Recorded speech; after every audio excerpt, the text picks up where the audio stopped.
Ce 15 août, la France organise la cérémonie marquant les 80 ans du débarquement de Provence, cérémonie visant à honorer les soldats de l'armée B, de toutes origines et confessions, tombés au combat. Le doyen des chefs d'État, le Camerounais Paul Biya, qui a prononcé un discours au nom de l'ensemble des délégations africaines, a salué la mémoire des combattants. Il n'y aurait pas eu de victoire alliée sans la contribution des autres peuples, sans les étrangers, et autres tirailleurs africains, avait peu avant insisté le chef d'État camerounais Paul Biya. Pour le président Biya, cette lutte a été menée ensemble, pour défendre les valeurs et les idéaux universels de paix et de justice, a fait savoir dans son discours, le président du Cameroun.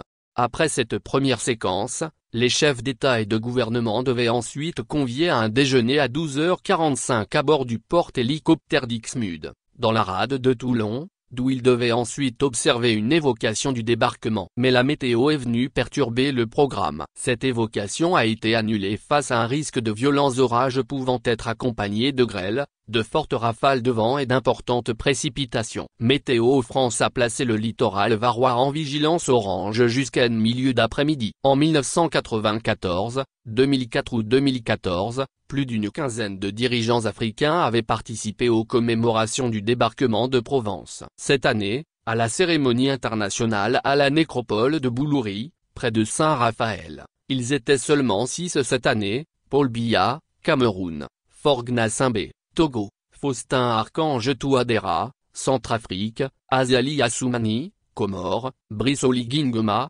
Gabon; et Aziza Kanouche, chef du gouvernement marocain. Des pays comme la Tunisie, la Côte d'Ivoire ou le Sénégal ont envoyé un ministre, d'autres comme le Tchad ou le Bénin leur ambassadeur. Parmi les pays récemment brouillés avec Paris, le Burkina Faso était représenté par un chargé d'affaires, mais le Niger, le Mali ou l'Algérie n'ont envoyé personne. Des représentants des alliés, Royaume-Uni, États-Unis, Canada, ainsi que l'ambassadeur d'Allemagne seront également présents.